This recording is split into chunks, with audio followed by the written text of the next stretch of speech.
tuliwasilisha hapa bungeni tarehe 12 Juni mwaka 2025. Bajeti hii kwa ujumla wake imepokelewa vizuri sana, sio tu na waheshimiwa wabunge, lakini pia hata wananchi. Nilikuwa napitia vyombo vya habari, kwa mfano, hivi ndivyo baadhi ya vyombo vya habari ambavyo viliripoti bajeti kuu ya serikali. Gazeti la Nipashe liliita hii ni bajeti ya kimkakati. Daily News wao waliita competitive and growth budget.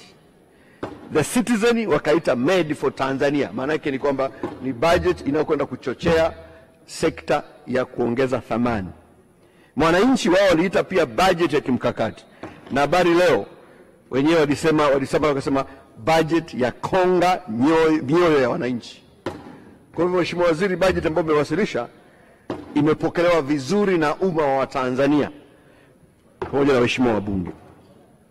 Mheshimiwa Spika, niseme pia kwamba sisi wote hapa mbele huku front bench ni mawaziri na tunafanya kazi kwa timu tukitafsiri na kutekeleza maono, maelekezo na miongozo ya Mheshimiwa Rais pamoja na kusimamia utekelezaji wa sera na mipango mbalimbali ya serikali tunayoipitisha hapa bungeni. Hata hivyo, waheshimiwa mawaziri wenzangu watakubaliana nami nikimpa pongezi za ziada Mheshimiwa waziri mwenzetu, waziri wa fedha, kwa sababu kwa kweli yeye ndiye hutangaza kodi, na kwa asili yake kodi huleta lawama. Kwa Mheshimiwa waziri wa fedha amekuwa akibeba lawama kupitia kodi anazotangaza kwa niaba ya serikali na kwa niaba ya yetu wote. Kwa hiyo tunamshukuru sana kwa hilo. Pamoja na yote, Mheshimiwa Nchemba amejitahidi sana kufanya kazi yake vizuri, na ndio maana leo hii tunajivunia miradi mikubwa iliyotekelezwa, kama ni Mwalimu Nyerere bwawa, kama ni SGR, kama ni madaraja makubwa. Tusisahau kiwezeshi kikubwa ni fedha ambazo Mheshimiwa Dr. Nchemba alizisimamia vizuri. Mheshimiwa Nchemba, tunakupongeza sana na kwa kazi nzuri uliyoifanya kwa nchi hii kwa miaka hii tangu uwe waziri wa fedha, na kwa uwakilishi wako makini. Sina shaka kwamba wananchi wenzangu na ndugu zangu wa Iramba Magharibi watakurudisha bungeni hapa kwa kura za kishindo. Mheshimiwa Spika, nitoe tu ufafanuzi wa mambo machache, kwa sababu kama nilivyosema, kwa kweli kwa kiasi kikubwa hoja ambazo waheshimiwa wabunge walizitoa ilikuwa ni kuonyesha kazi na mafanikio ambayo yamefanyika. Lakini tumie nafasi kutoa ufafanuzi wa baadhi ya hoja chache ambazo ziliibuka hapa, lakini pia zilizoibuka hata nje ya bunge hili katika mijadala mbalimbali ambayo ilijadili budget pamoja na mpango wetu wa maendeleo. Mheshimiwa Spika, moja ya eneo lilijitokeza hapa ni tafsiri ya ukuaji wa uchumi. Baadhi ya wananchi na wachambuzi wamehoji maelezo yetu kuhusu afya ya uchumi wetu, hususan pale tuliposema kwamba uchumi wetu umeendelea kuwa himilivu katikati ya mdororo wa uchumi wa dunia. Mheshimiwa Spika, duniani kote afya ya uchumi jumla hupimwa kwa mambo makubwa mawili. Kwanza, tunaangalia ukuaji wa pato la taifa, na pili, tunaangalia mfumuko wa bei. Hakuna nchi yoyote, hakuna mwanachumi yoyote atakayezungumzia uchumi bila kutaja hivi vigezo viwili. Kwa hivyo tukishakuwa na hivi vitu viwili, ndio tunaangalia sasa ni kwa namna gani ukuaji huu unaenda kutafsirika katika maisha ya watu. Tunaangalia maendeleo ya watu, afya, elimu na kadhalika na kadhalika. Kwa hiyo tunayazungumza hapo, tunatumia vigezo ambavyo vinatumika duniani kote na tunajilinganisha nacho. Sasa kwa mfano, na unapozungumzia maendeleo ya ukuaji wa uchumi, huangalii tu mara moja, unaangalia trend, mwenendo ukoje. Ndio maana ukisoma kitabu chetu cha mpango kinazungumzia mwenendo wa hali ya uchumi. Unalinganisha mwaka uliopita na leo, na unatumia kigezo hicho kuweza kuproject tunapoenda. Kwa hiyo ukiangalia kwa mfano mwenendo wa uchumi duniani, wastani wa ukuaji wa uchumi wa dunia mwaka 2020 ulikuwa hasi negative 2.7, 2021 6.6, 2022 3.6, 2023 3.5, 2024 3.3, na unatarajia mwaka kesho ushuke iwe 3.1. Kwa utaona uchumi, wastani uchumi wa dunia unavyoyumba. Utapanda hapa, utashuka hapa. Nchi zilizoendelea kubwa hizo ambazo tunazifahamu, mwaka 2020 ilikuwa hasi 4, 2021 6, 2022 2.9, 2023 1.7, 2024 1.8. Nchi zinazoibukia zinazoendelea, emerging countries hizi kubwa ambazo zinakuja kama China na zingine, mwaka 2020 -1, has 1.7, 2021 7, 2022 4.1, 2023 4.7, 2024 4.3. Unaona vile vile jinsi ambavyo unayumba. Nchi za Asia zinazoendelea, mwaka 2020 has 0.5, 21 7.8, 22 4.7, 23 6.1, 24 5.3. Tazama kwetu sasa, nchi za SADC, nchi za kusini mwa Afrika ambamo sisi tumo, wastani mwaka 2020 has 4.5, 2021 5.3, 2022 4, 2023 ukaruka 15.2, 2024 1.5. Unaweza kuona jinsi ambavyo wastani wa uchumi hata nchi za kusini mwa Afrika unavyoyumba. Twende karibu, nchi za Afrika Mashariki, EAC, ambamo sisi tumo, mwaka 2020 -1, hasio maana kulishuka, 2021 5.3, 2022 4, 2023 5.2, mwaka jana 2024 1.5. Samahani Mheshimiwa Spika, SADC 2023 ilikuwa 3.9, sio 15. Na nchi za EAC mwaka 2023 5.2. Tanzania kwa miaka mitano, mwaka 2020 4.8, 2021 4.9, 2022 4.7, 2023 5.1, 2024 5.5. Maana yake nini? Namba moja, hatujawahi kwenda kwenye hasi. Hatujawahi. Lakini pia pamoja na changamoto zote ambazo dunia ilikumba, utaona kwamba sisi tulibaki fairly stable. Kwa hiyo tunasema katikati ya mdororo wa uchumi wa dunia, uchumi wa Tanzania umebaki kuwa imara, umebaki kuwa stamilivu. Takwimu zinasema hivyo. Ukienda kwenye mfumuko wa bei, mwaka jana dunia nzima ulikuwa 6.7, 2023 mwaka jana 5.8.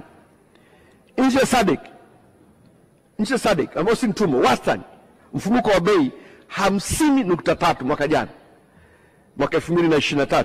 Mwaka jana 2024 54.6. Nchi za EAC wastani mwaka 2023 15.5, 2024 23.4.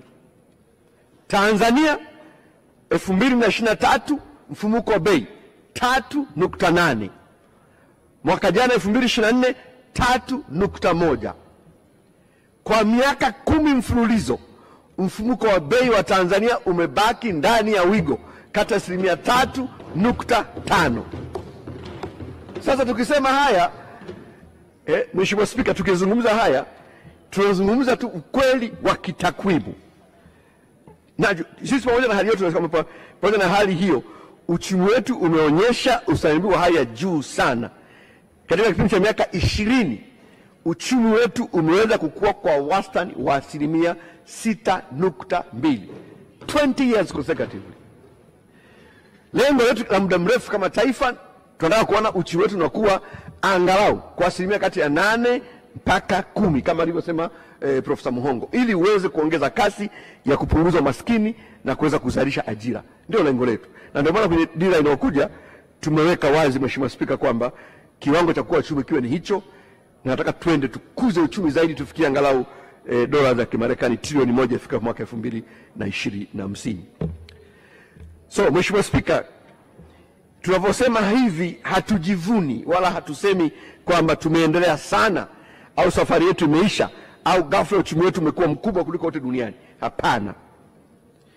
Tunachosema na ambacho taasisi zote za kifedha duniani, Benki ya Dunia, IMF, Benki ya Afrika na kadhalika, zinasema ni kwamba uchumi wetu umeendelea kuwa imara na himilivu katikati ya mdororo na majanga ya kidunia.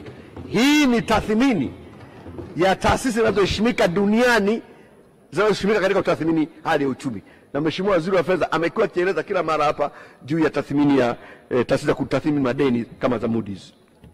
Na sababu kubwa ya hali hii, Mheshimiwa Spika, ni kwamba uchumi wetu hautegemei sekta moja. Tumefanikiwa sana katika kunyumbulisha uchumi wetu. Uchumi wetu unabebwa na sekta nyingi, sio moja, ikiwemo kilimo, utalii, huduma, viwanda, madini, sekta ya ujenzi, usafirishaji na kadhalika. Tofauti na nchi nyingi sana wanategemea zao moja, likiyumba zao hilo basi uchumi unayumba. Sisi natusaidia sana hii kuwa na uchumi wa namna hii.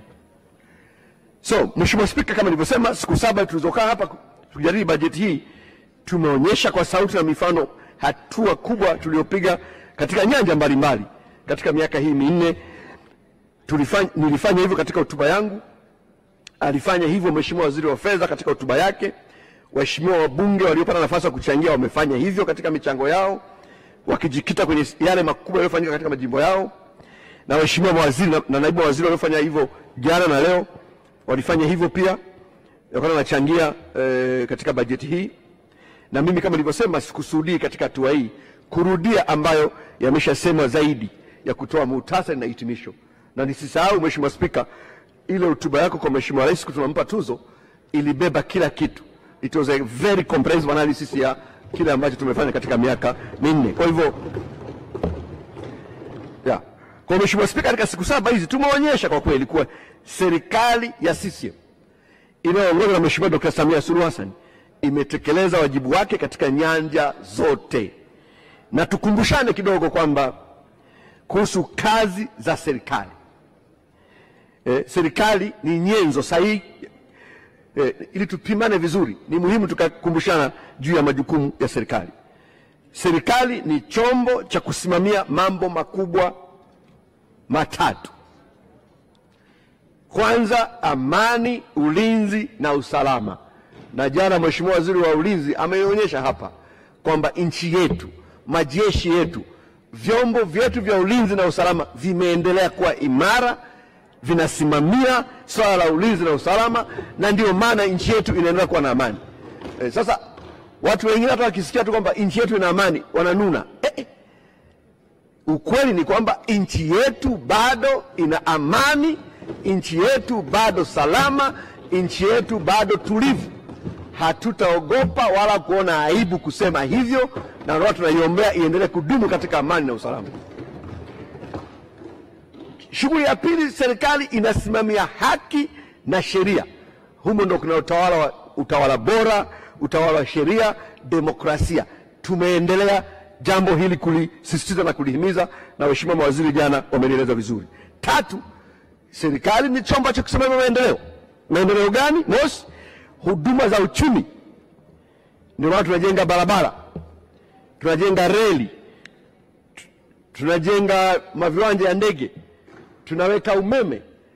Zote hizi ni huduma za uchumi ambazo serikali ni jukumu lake la msingi, na tumeonyesha hapa katika wakati tofauti jinsi ambavyo serikali imewekeza katika mabarabara, katika mareli, katika umeme, katika maji na kadhalika na kadhalika. Serikali vile vile inashughulikia huduma za jamii, mambo ya elimu, afya, maji na kadhalika. Na tumeonyesha hapa jinsi ambavyo Mheshimiwa Waziri wa Elimu jana, Mheshimiwa Waziri wa Afya, Mheshimiwa Waziri wa Maji na kadhalika walieleza mambo ambayo tumeyafanya.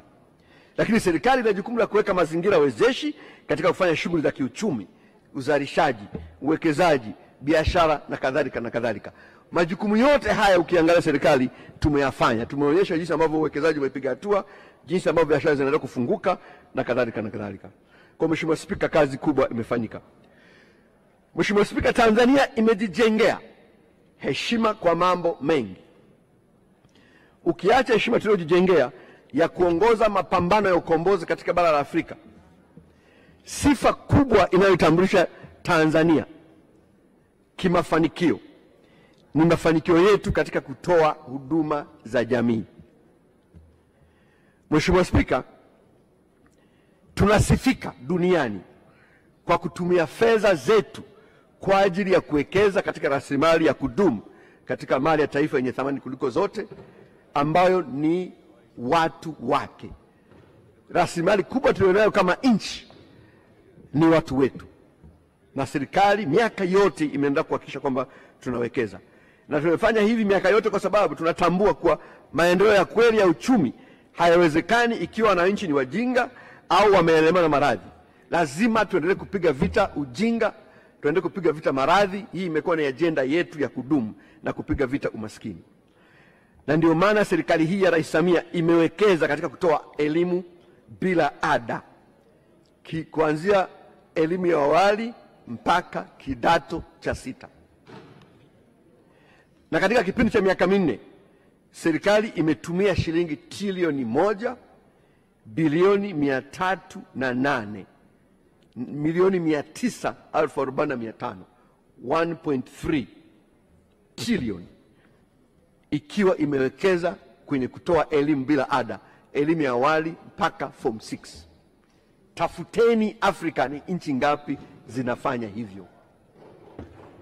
Serikali vile vile ya Mheshimiwa Dr. Samia imetumia shilingi trilioni 2 bilioni 760 kwa ajili ya mikopo kwa wanafunzi wa elimu ya juu. Yote hii ni katika kuwekeza katika rasilimali watu. Tumefanya hivi miaka yetu yote, tumefanya hivi kwa kasi kubwa katika miaka minne ambayo imepita. Na ndio maana serikali ya Samia pia imeamua kutekeleza mpango wa bima ya afya kwa wote, na bajeti kuu ya mwaka huu tumeainisha maeneo ya kikodi kwa ajili hiyo. Na Mheshimiwa Spika, niseme kidogo, ili swala la afya ya bima ya afya kwa wote lilitamkwa kwa mara ya kwanza mwaka 1993-94, na naomba ninukuu hapa hotuba ya rais wetu wa awamu ya pili, mzee wetu hayati Ali Hassan Mwinyi, wakati anafunga bunge 1995. Alieleza kwamba katika mwaka wa fedha 1993-94 wananchi walichangia jumla ya shilingi milioni 244.5 katika afya, na kulikuwa na malalamiko makubwa sana wakati ule kwamba haiwezekani wananchi waendelee kuingia gharama katika afya. Kutokana na hilo, rais wetu akaamua uchunguzi sasa unafanya kuona uwezekano wa kuanzisha mpango wa bima za afya kwa wananchi wote, ili mpango huo wananchi kuchangia uishe. Kwa hiyo 1993-1994 serikali iliamua kuja na mpango wa bima ya afya kwa wote. Imetekelezwa miaka 30 baadaye katika awamu ya 6 inayoongozwa na Mheshimiwa Dr. Samia Suluhu Hassan.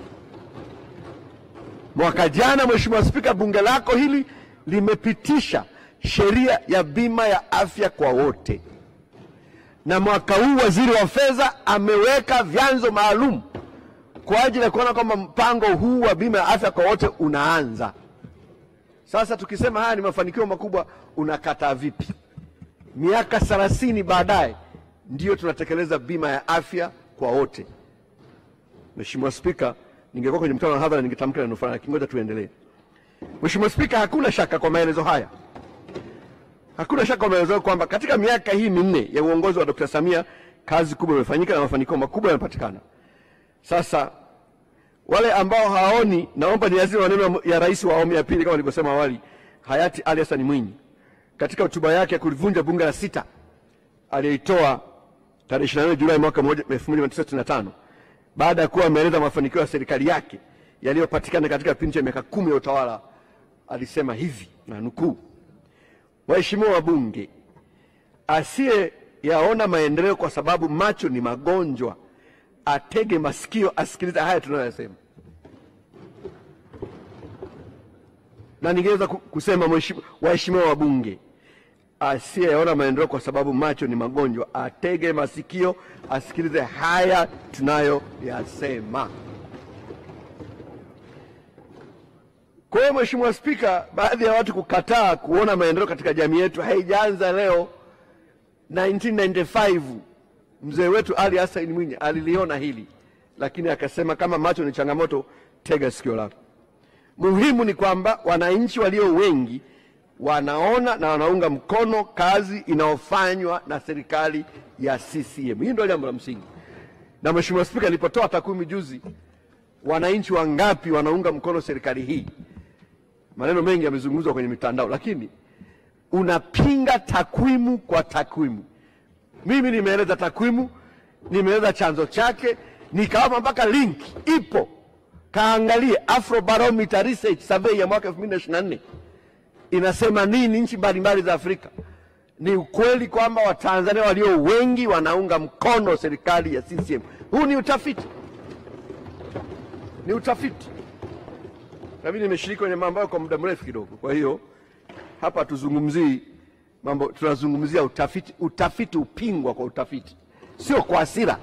Utafiti huwezi kufuta kwa hasira. Lete utafiti mwingine ambao una challenge utafiti uliopo.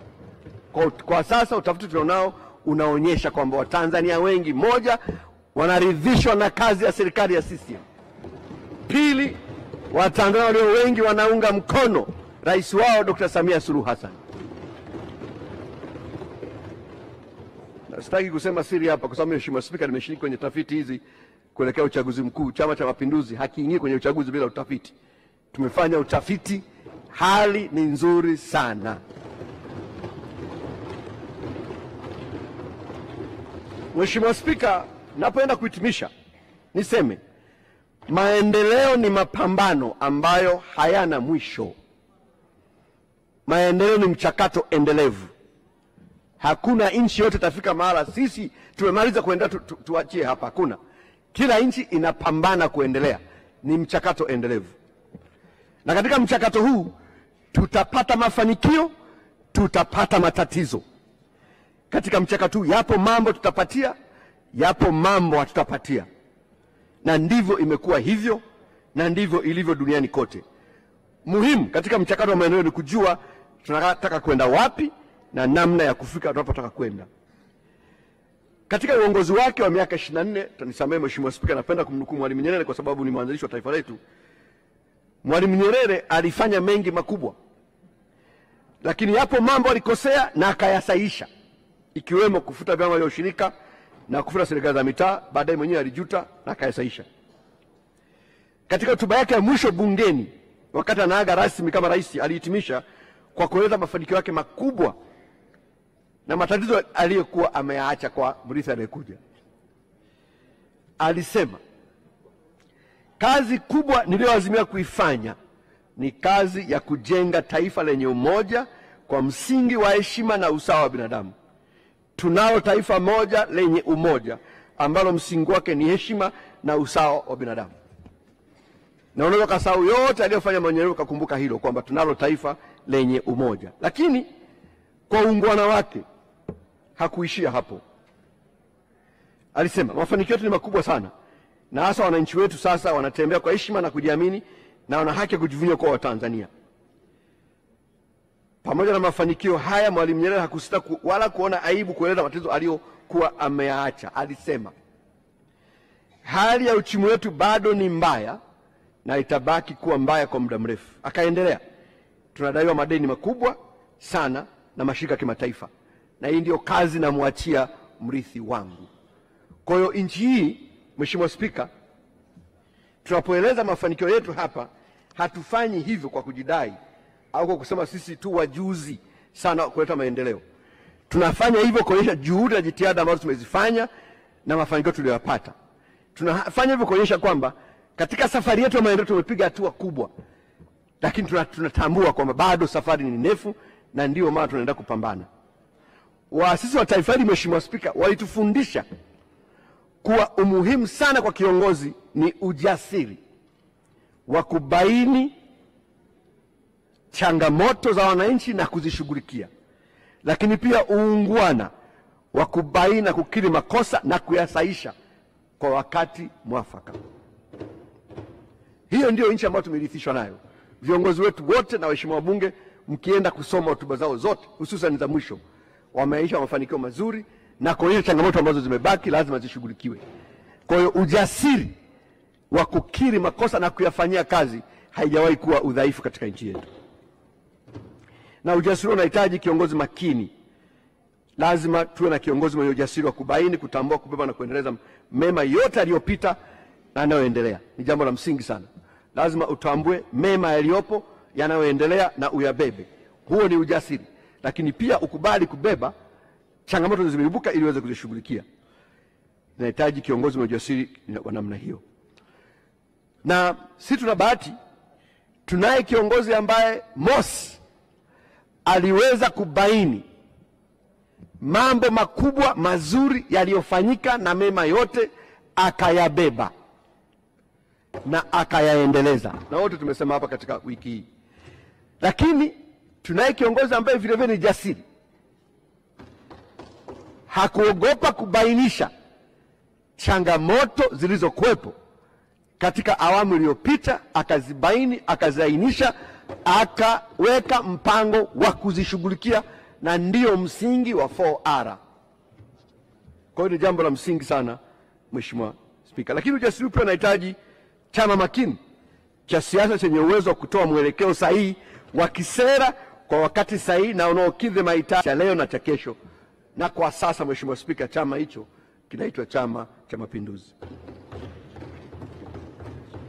Mheshimiwa Spika, niseme nini tena? Twendeni kwa ujasiri majimboni, tukaombe Watanzania wachague kiongozi mwenye ujasiri niliyoueleza. Kiongozi huyo kwa sasa ni Dr. Samia Suluhu Hassan na Dr. Hussein Ali Mwinyi. Amefanya kazi kubwa, anaelewa nchi inatakiwa kupeleka wapi, anao mpango makini wa kutupeleka huko. Juzi cabinet imeidhinisha dira ya taifa ya mwaka 2050, na kwa kibali chako Mheshimiwa Spika, tutaiweka mezani hapa bunge hili kabla halijaisha. Tunao mwelekeo, tunayo dira ya kutuongoza, tunaye kiongozi makini, kiongozi jasiri ambaye tutupeleka mbele. Twendeni kwa ujasiri majimboni, Mheshimiwa wabunge, tukawaombe Watanzania wachague chama makini chenye uwezo wa kutoa na kusimamia mwelekeo sahihi wa kisera kwa nchi yetu.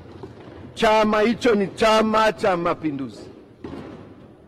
Niwatakie kila laheri, tuombeane afya njema ya kimwili, ya kiroho, lakini pia afya njema ya kisiasa majimboni mwetu. Mheshimiwa Spika, nihitimishe kwa shukrani kuitumikia nchi yetu, Mheshimiwa Spika, na wananchi katika nafasi ya uongozi kama huu tulionao sisi mawaziri na sisi waheshimiwa wabunge. Ni heshima ambayo hakuna yeyote hapa anaweza kusema alistahili. Tumepata heshima kubwa kutoka kwa wananchi wa nchi hii kukaa hapa miaka 5 kutafakari mustakabali wao. Ni heshima kubwa ambayo tunaishukuru sana, ambayo wananchi wetu wametupa, na kwamba sio kwamba sisi tulikuwa tunastahili sana, tumepata heshima. Binafsi namshukuru sana Mheshimiwa Dr. Samia Suluhu Hassan kwa imani na heshima alionipa kutumikia serikali yake kwa nafasi ya waziri. Nimshukuru pia hayati Dr. John Pombe Magufuli ambaye aliniona mapema akaniteua kwa katibu mkuu na baadaye kwa waziri. Lakini mwaka 2020 Mheshimiwa Dr. Samia Suluhu aliniona akaniteua kwa waziri wa viwanda na biashara na baadaye kwa waziri wa nchi, ofisi ya Rais, mipango na uwekezaji. Ni heshima ambayo imeweka alama ya kudumu katika maisha yangu yote. Ninamshukuru sana. Ninawashukuru sana wananchi wa jimbo la Ubungo jijini Dar es Salaam kwa imani hao na hata kunichagua kuwa mbunge wao. Ni kupitia kura zao ambazo zimenipatia fursa ya kuweza kuonekana katika nchi hii na hata viongozi wetu kuniona na kuniteua katika nafasi mbalimbali za uongozi. Ninawaheshimu na nitawaheshimu daima wananchi wa jimbo la Ubungo. Nitawaheshimu na kuheshimu daima Chama cha Mapinduzi ambacho kilinipa nafasi ya kugombea. Ninataka chukua nafasi kuishukuru sana familia yangu, yenye mke mmoja na watoto watatu. Ninamshukuru sana mke wangu Prosista na vijana wangu watatu kwa jinsi ambavyo wananipa ushirikiano na kunipa amani. Waheshimiwa wabunge, kufanya hizi kazi unahitaji uwe na amani ya kimwili na kiroho. Tunaipata amani hiyo kwa kiasi kutoka kwenye familia zetu. Familia ziheshimiwe sana, ni muhimu sana katika maisha yangu, na mimi familia yangu ninaishukuru sana kwa sababu inanipa fursa na amani ya kutumikia nchi. Mungu awabariki sana. Mheshimiwa Spika, kwa yote tutasema yote hapa, tunasema hapa na kufanya yote, lakini hakuna tuliwezalo bila Mungu.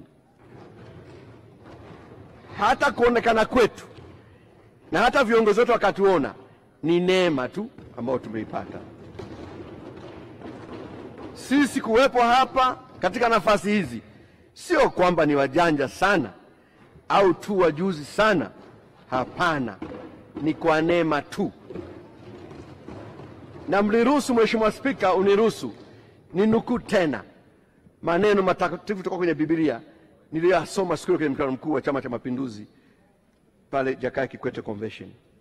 Nao ni Mhubiri 9:11 yanayosema, nikarudi na kuona chini ya jua ya kwamba si wenye mbio washindao katika michezo, wala si walio hodari washindao vitani, wala si wenye hekima wapatao chakula, wala si watu wa ufahamu wapatao mali, wala wenye ustadi wapatao upendeleo, lakini wakati na bahati wapata wote.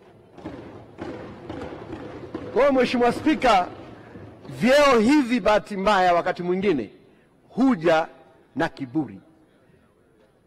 Tusisahau kwamba sisi hatupo hapa kwa sababu ni wa maana sana, isipokuwa wakati na bahati ulikuwa ni wa kwetu.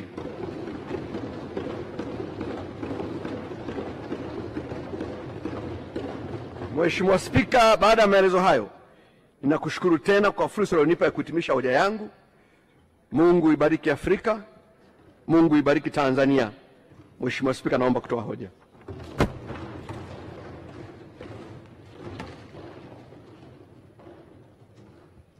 Mheshimiwa wabunge, hoja imeungwa mkono. Asanteni sana. Mheshimiwa Waziri, asante sana. Asante sana.